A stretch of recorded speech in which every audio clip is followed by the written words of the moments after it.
Dengan kasih Tuhan, saya mohon Ibu Gembala berdoa untuk membuka ibadah saat teduh. Lalu kita bersatu. Bapa yang penuh dengan kasih dan cinta, terima kasih kami sudah menikmati perjalanan sepanjang tahun ini. Hari ini hari Sabat yang terakhir, di mana kami boleh Tuhan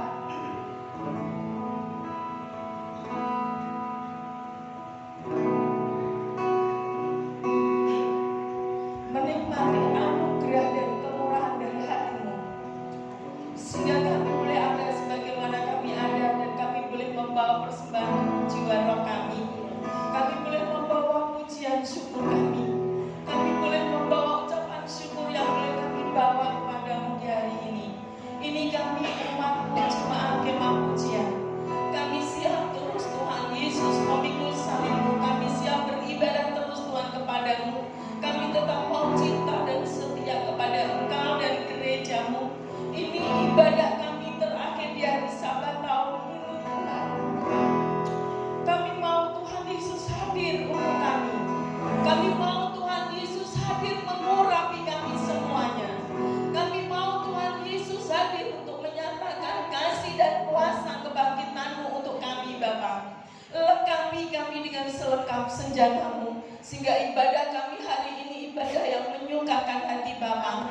Ibadah yang benar-benar Tuhan membuat Engkau juga Tuhan Yesus bersuka cita karena kami.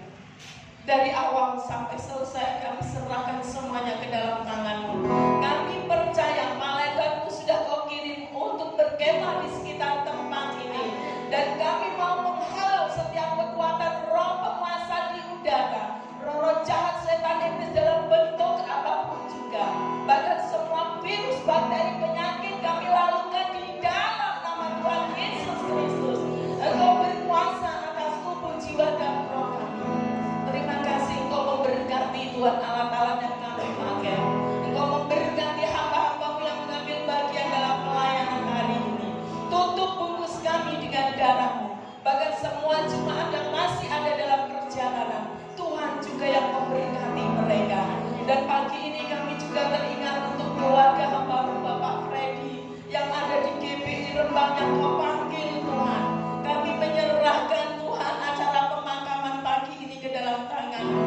Engkau ada buat keluarga besar dan jemaat GBI yang ada di Rembang, agar hari ini mereka pun menikmati sukacita sekalipun orang-orang yang dicintai Kau panggil di hari ini. Terima kasih Bapak. Terima kasih berkati kaum bapak, kaum ibu, pemuda, remaja, sampai anak-anak sekolah minggu, bahkan yang masih dalam kandungan ibu mereka. Terima kasih Bapak. Kami bersyukur dan kami siap masuk ibadah lebih dalam lagi. Haleluya. Amin. Haleluya. Siapkan diri kita untuk mendengarkan firman Tuhan. Kita buka setiap hati kita untuk firman ada di dalam hati kita. Kita mau katakan Tuhan, aku mau menyenangkan hati-Mu Tuhan. Tuhan, setiap hati kami bisa Tuhan berkenan di hadapan-Mu ya Bapa.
kebenaran firman-Mu, sehingga Tuhan kami boleh berjalan dan hidup dan melakukannya sesuai dengan apa yang Tuhan inginkan.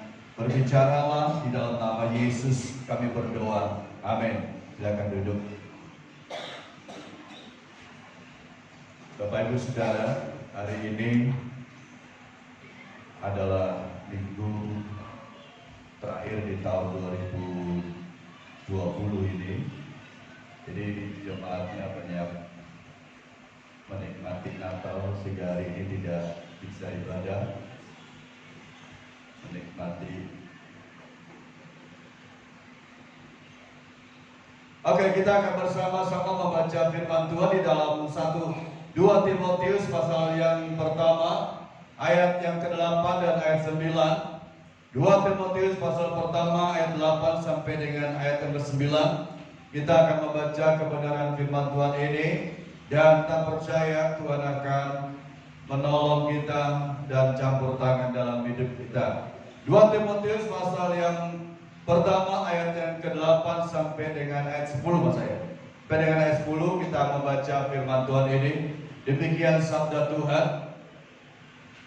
Jadi janganlah malu bersaksi tentang Tuhan kita, dan janganlah malu karena aku seorang hukuman karena Dia, melainkan ikutlah menderita bagi Injilnya, karena kekuatan Allah, Dialah yang menyelamatkan kita dan memanggil kita dengan panggilan kudus, bukan berdasarkan perbuatan kita, melainkan berdasarkan maksud dan kasih karunia Allah sendiri yang telah dikaruniakan kepada kita dalam Kristus Yesus sebelum permulaan zaman, dan yang sekarang dinyatakan oleh kedatangan juru selamat kita, Yesus Kristus, yang oleh Injil telah mematahkan kuasa maut dan mendatangkan hidup yang tidak dapat binasa. Tema hari ini kita masih bicara tentang Yesus Juru Selamat dunia. Sebuah tema yang secara sentral kita melihat bahwa Tuhan adalah Juru Selamat bagi setiap orang yang percaya. Nah, ayat 8 kalau kita membaca dari firman Tuhan ini dikatakan bahwa sebuah nasihat, sebuah kerinduan daripada seorang yang bernama Rasul Paulus. Paulus berkata, kalau kita baca 8 dikatakan, janganlah malu bersaksi tentang Tuhan kita.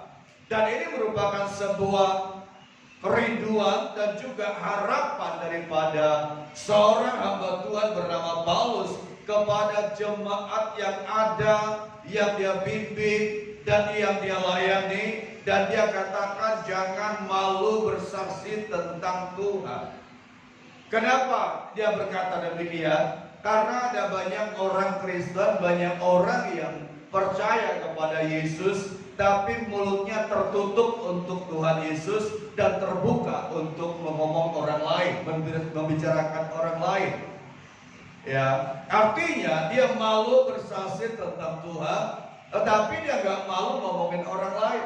Dan inilah yang Tuhan inginkan, bahwa bersaksi tentang Yesus Kristus Tuhan, kebaikan Tuhan yang perlu kita sampaikan sepanjang tahun ini. Kita lihat dan kita rasakan apa yang Tuhan lakukan bagi kita.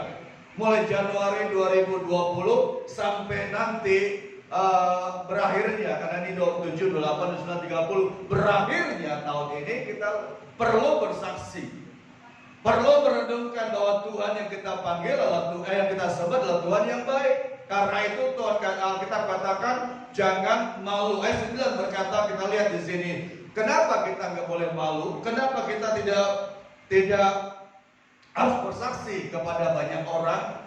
Nah, ayat 9 berkata, karena Dialah yang menyelamatkan kita.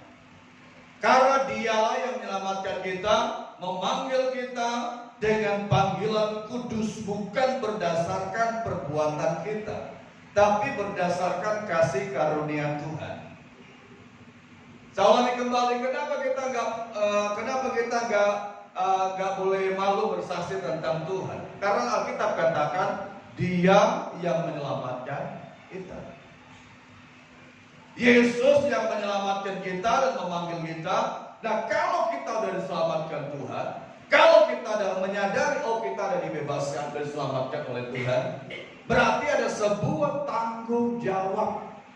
Sebuah tanggung jawab yang Tuhan katakan kita harus bersaksi. Dia yang menyelamatkan kita dari belenggu dosa, dari lumpur dosa, dari orang yang tidak berarti, orang yang gak berguna.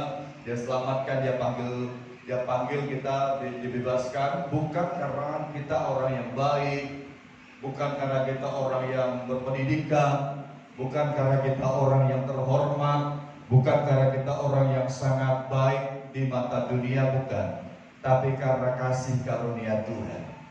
Ya, karena kasih karunia Tuhan. Dan Tuhan memanggil kita. Karena itu dikatakan di dalam ayat yang kita baca 9 tadi dikatakan karena Dia yang memanggil kita. Ya, yang sekarang kalau kita lihat di sini, yang sekarang dinyatakan kepada kita dari permulaan. Lalu kita lihat ayat 10 dikatakan di sini.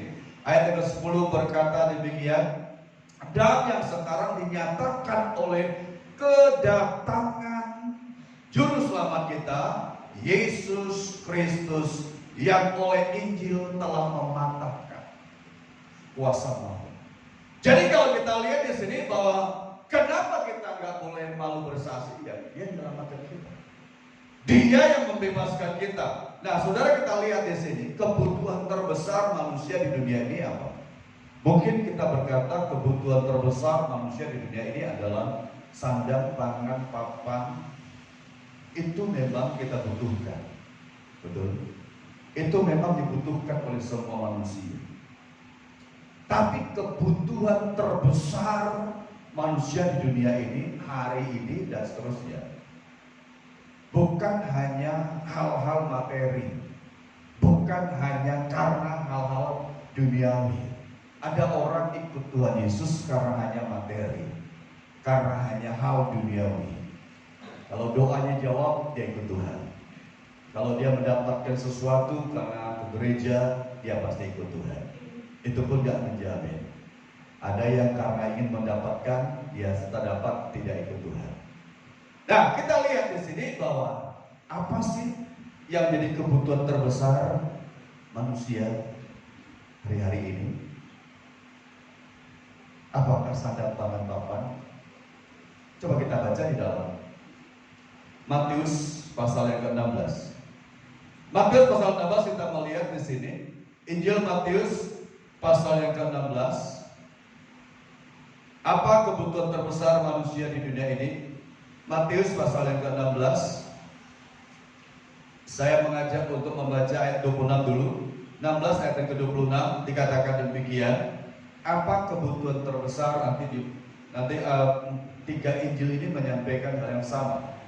Matius pasal yang ke-16 ayat yang ke-26 berkata demikian. Apa gunanya seorang memperoleh seluruh dunia tetapi apa? Kehilangan nyawanya. Dan apakah yang dapat diberikannya sebagai ganti nyawanya?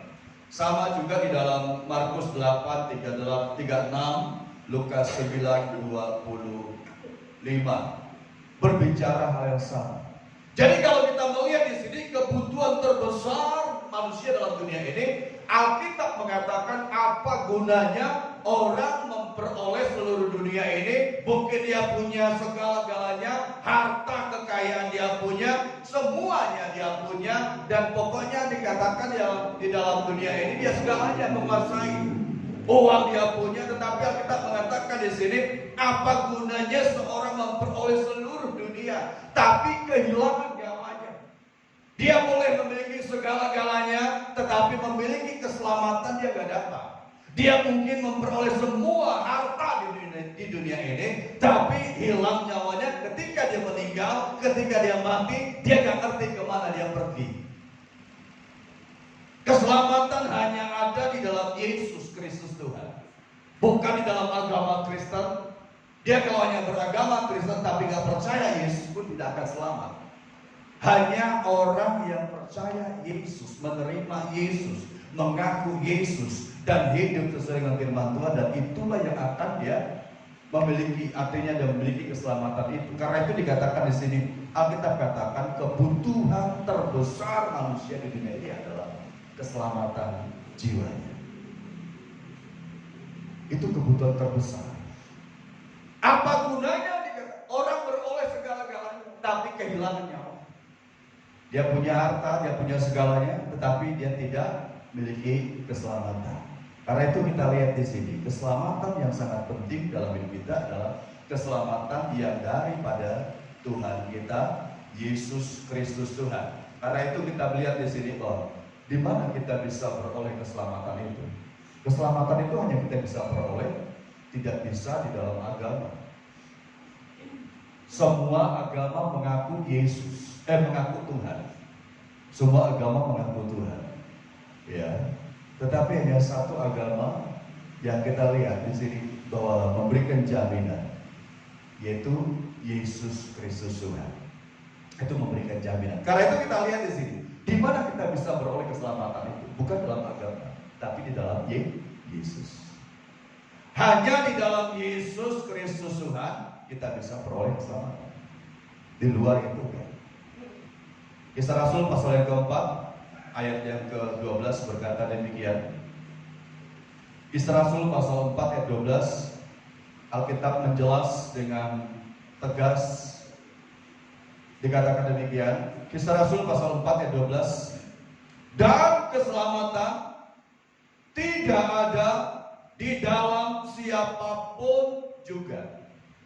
Keselamatan tidak ada dalam siapapun juga, tidak ada di dalam agama apapun. Dikatakan di sini keselamatan ada hanya di dalam Yesus Kristus Tuhan. Karena kita katakan dan keselamatan tidak dalam siapapun juga, di dalam dikatakan selain di dalam Dia, sebab di bawah kolong langit ini tidak ada nama lain yang diberikan kepada manusia yang olehnya manusia dapat diselamatkan. Di bawah kolong langit ini tidak ada nama, tidak ada nabi lain kecuali Nabi Isa, Yesus Kristus Tuhan.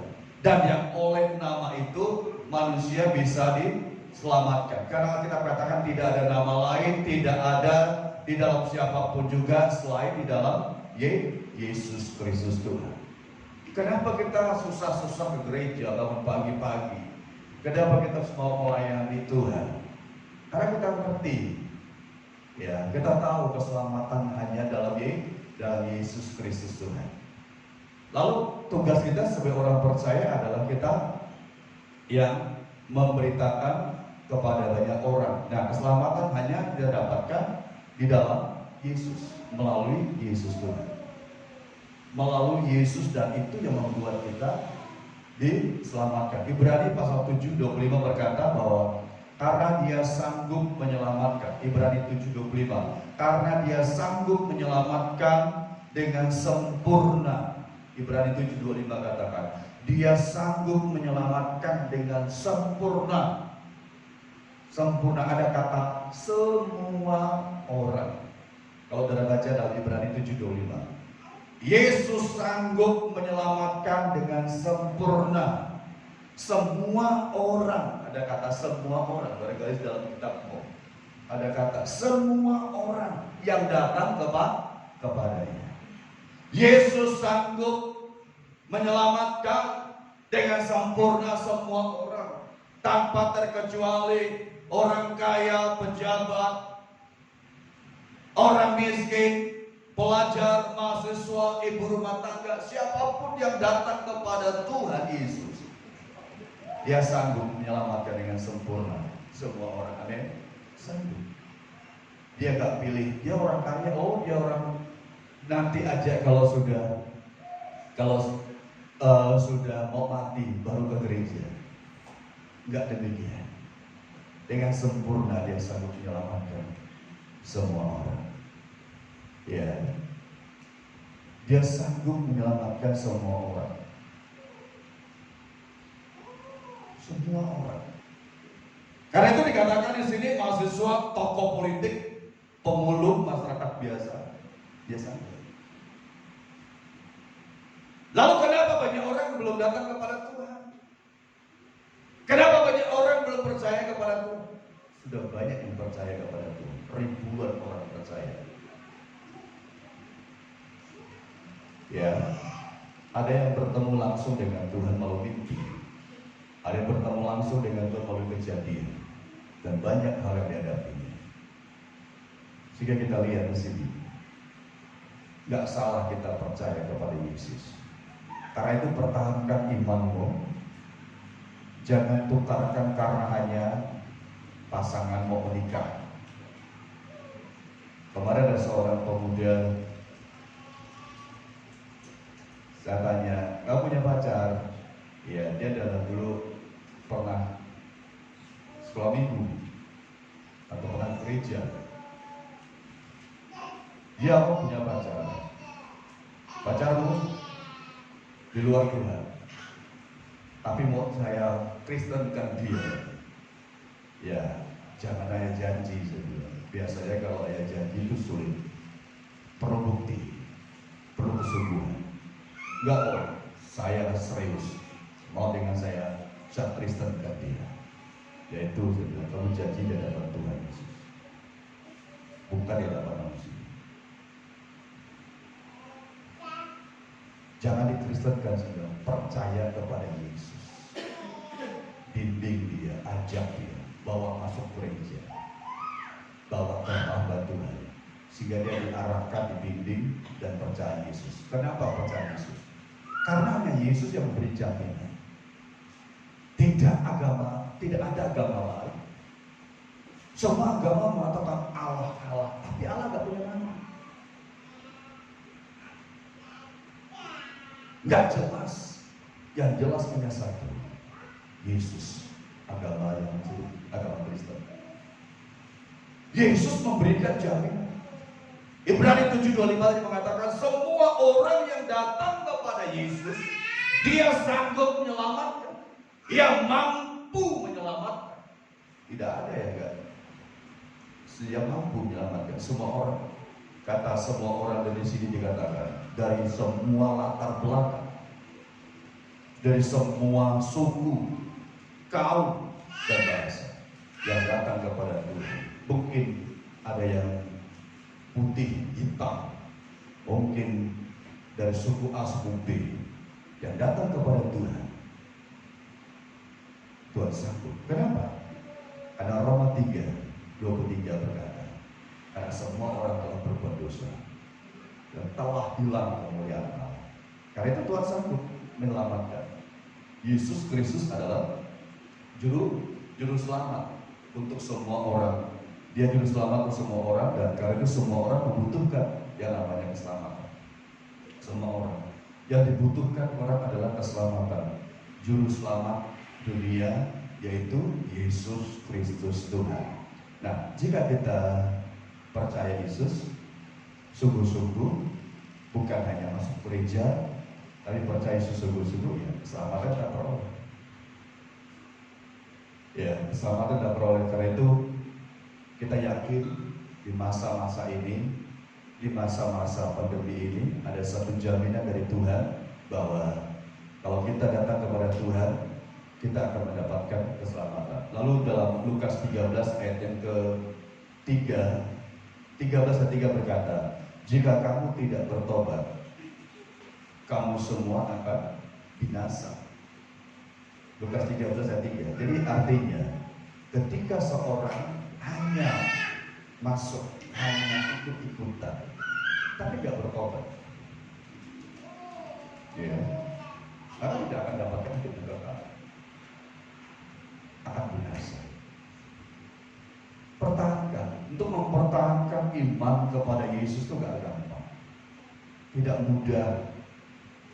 Tetapi di situ lagi uji, mampu gak kita mempertahankannya sampai pada akhir zaman, sampai pada kita dipanggil Tuhan.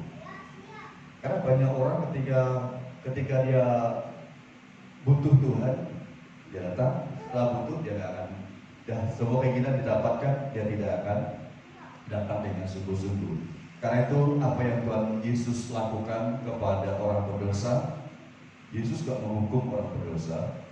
Kalau dia mau bertobat, dia datang kepada Tuhan. Tapi Tuhan dikatakan mengasihi orang berdosa, mengangkat orang berdosa, memulihkan hidup orang itu, dan memberkati hidup orang itu. Kenapa? Karena Tuhan Yesus itu baik.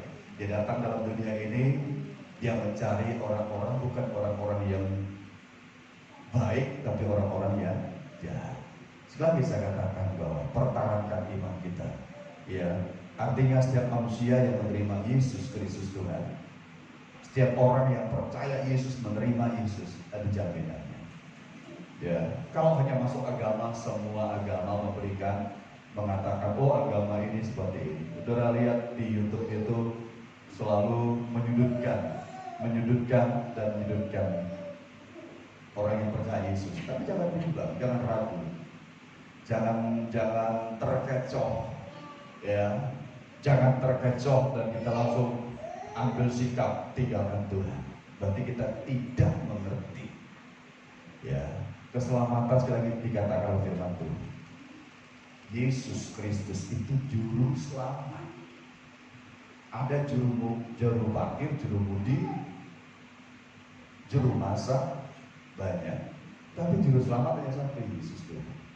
Karena itu pegang nama itu, hidup sesuai dengan apa yang Tuhan inginkan, sehingga kita berjalan dan hidup dalam kehendak Tuhan. Tuhan Yesus memberkati. Mari kita datang kepada Tuhan, kita berdoa, kita mengakhiri doa. Kita berdiri,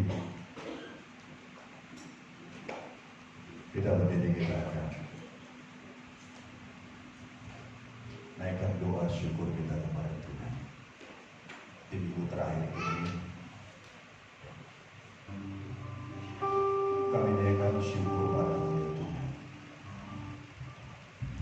Kita naikkan syukur kita kepada Yesus atas kebaikan anugerah.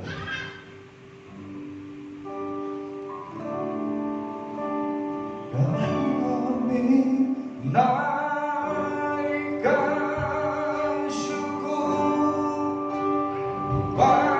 Kami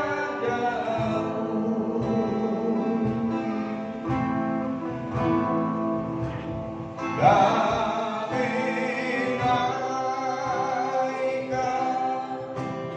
syukur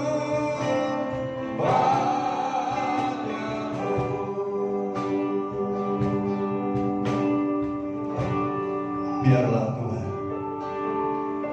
setiap kami bersyukur atas keselamatan yang Kau berikan, pertolongan yang Kau berikan sepanjang tahun ini. Minggu demi minggu dilewati, bulan demi bulan melewati, sehingga sampai pada bulan Desember akhir dan minggu pada bulan Desember akhir kami boleh ambil. Banyak hal kami memang hadapi. Kadang gagal kami mempertahankan iman kami. Kadang kami kuat, kadang kami lemah. Kadang kami mampu, tapi kadang kami punya pemikiran untuk lari dari Tuhan, lari dari pelayanan. Kami gak mampu Tuhan. Tapi hari ini Kau memberikan kepada kami sebuah janji bahwa ketika kami percaya kepada-Mu, ada janji Engkau sanggup menolong kami. Ibrani 7:25 berkata, Engkau sanggup menolong, Engkau sanggup menyelamatkan kami, Engkau sanggup campur tangan dalam hidup kami, dan Engkau sanggup Tuhan membebaskan kami. Keluarga kami, anak istri, cucu, menantu yang belum percaya Yesus, sahabat-sahabat yang belum percaya Yesus, pakai kami Tuhan. Biar mulut kami terbuka untuk bersaksi bagi mereka tentang kebaikan-Mu Tuhan. Tertutup mulut kami untuk ngomongin orang lain, menjelek-jelekan orang lain. Tuhan yang menolong kami masalah. Terlalu banyak yang belum percaya, sementara kami sudah menikmati anugerah Tuhan. Tanggung jawab ini adalah tanggung jawab kami. Tanggung jawab setiap kami yang percaya kepada-Mu Tuhan. Kami naikkan syukur padamu.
Tetapi Tuhan, biarlah kami diingatkan kembali, dibawa kembali kepada apa yang Engkau sampaikan kepada kami Tuhan, untuk kami boleh menjalankan dan kami boleh untuk menyampaikan tentang kebaikan-Mu, nama-Mu kepada banyak orang, kepada sahabat, rekan, keluarga, anak, cucu, menantu, dan siapapun yang kami temui Tuhan, untuk kami sampaikan tentang Yesus Kristus Tuhan, bukan tentang nama manusia, tapi tentang nama-Mu Tuhan. Terima kasih, karena kami tahu hanya dalam Yesus ada keselamatan. Di luar daripada Yesus tidak ada keselamatan. Apapun kebaikan, apapun yang dibuat oleh manusia, itu hanya sebuah aksi sosial. Tetapi keselamatan jiwa, keselamatan hidup kami hanya dalam Yesus Tuhan. Terima kasih, berkati seluruh jemaat-Mu yang hari ini mendengar firman-Mu. Kau memberkati. Kalau sebentar kami juga akan memberi persembahan, Tuhan akan menolong, memberkati, dan campur tangan Tuhan. Saya berdoa yang sakit Tuhan jamah kami. Tuhan tolong setiap kami Tuhan. Apapun penyakit yang kami alami Tuhan, Engkau sanggup dengan sempurna menyembuhkan kami. Engkau sanggup dengan sempurna memulihkan kesehatan Ibu Gembala. Engkau pulihkan. Engkau sanggup dengan sempurna Tuhan. Terima kasih Bapak. Makasih seluruh jemaat yang sakit Tuhan sanggup. Pak Wiji yang sakit Tuhan jamah pulihkan. Kau sanggup memulihkan. Kau sanggup memulihkan dia. Kau sanggup memulihkan setiap anak-anakmu yang sakit Tuhan. Jika mereka boleh mengalami kembali untuk kesembuhan dan datang kembali dengan sukacita menyembah kepadamu Tuhan. Terima kasih Tuhan, dalam nama Yesus kami berdoa dan bersyukur. Terpuji namamu. Haleluya. Amin. Amin. Kita akan berikan persembahan dengan pujian. Segala puji syukur hanya bagimu Tuhan.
Untuk pengumuman ibadah tutup tahun tanggal 31 kita adakan sore hari jam berapa? Jam 6 ya. Jam 6 kita adakan tempat ini. Jam 6 kita ibadah kunci tahun ke hari Kamis ya. Ya, jam 6 kita adakan ibadah tutup tahun ya. Jam 6 berita pada lain tempat ini. Ya, itu hari Kamis ya. Hari 27, besok 8, 29, 30, 31. Sekarang itu kita akan akhir ibadah kita akan terima berkat Tuhan.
berkat yang dari sorga, berkat yang khusus, bahkan berkat baku. Diberkatilah hidupmu, kesehatanmu, pendidikanmu, keluargamu, pekerjaanmu, pelayananmu oleh Tuhan Yesus Kristus, dan segala cita-citamu dan cintamu diberkati oleh Tuhan. Dan sekarang pulanglah. Bala berkat dari Allah Bapa, kasih sayang dan cinta kasih, dan persekutuan dari Allah Anak Roh Kudus turun atas seluruh jemaat Tuhan pujian. Tuhan memberkati engkau dan melindungi engkau. Tuhan menyinarkan wajah memberi kau kasih karunia. Tuhan memandangkan wajah kepada memberi kau damai sejahtera sekarang sampai selama-lamanya. Dalam nama Yesus. Haleluya.